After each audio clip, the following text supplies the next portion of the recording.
Welcome to UBBA Unplugged Live here at the 2024 UBBA Summit Plugfest in beautiful Kansas City, Missouri. I'm joined now by John Caselli of WESCO. John, thank you for being here. Yeah, thank you for having me. It's been exciting. Absolutely. There's a lot to be excited about, right? For sure, yeah. Well, let's pivot there. Let's talk about some of the things to be excited about and maybe share with us a little bit about the considerations for utilities starting on their PLTE journeys and how WESCO can play in that field and help them out. Sure. Well, it's an exciting journey to be on, right? So most people are at the beginning of it. It's nice to see some of the forerunners here helping us with the roadmap, some of the pitfalls and best practices.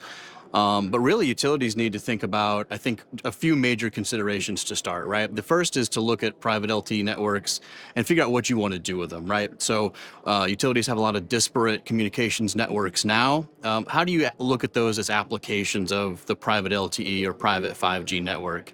And from there, that kind of feeds into some of the engineering concerns, right? How do you think about the technology, the prioritization of the communications, and then really look at how does your spectrum allocation fit into that, right? That's a big piece, and then overlay that into your physical geography. What are you looking to cover with those applications, right? I mean, none of these are simple questions, right? So it does take some time to start that journey, but once you're there, it starts to roll in and gets faster and faster, right? And then once you've got it built, how do you manage it? Right. So some of the bigger folks here have dedicated teams. They've got a lot of expertise that they've brought into house.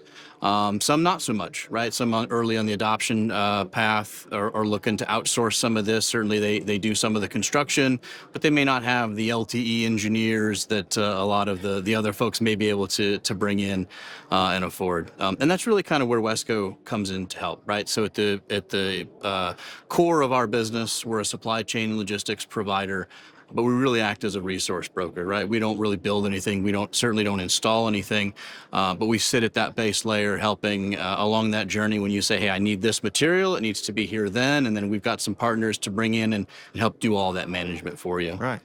Excellent. Well, it's a lot to be excited about. Well, for sure, yeah. Definitely a valuable resource throughout the industry because you're right. It's a complicated path. It's an exciting path, but there's a lot to consider. Yeah, there is. And we're excited to be part of it, right? We're looking to establish our partnerships here, figure out what everyone else is looking to do and build it out, because it really is the future, right? Some of these keynotes have pointed out how important this is. This is another major step in the communications path, which, utilities are conservative by nature, but this is a big step, a necessary step for most of them. And they're gonna need that help along the way. For sure. We're here to provide it much as we can. Good deal. I love that. Well, that's going to do it for this installment of UBBA Unplugged Live from the 2024 UBBA Summit Plugfest.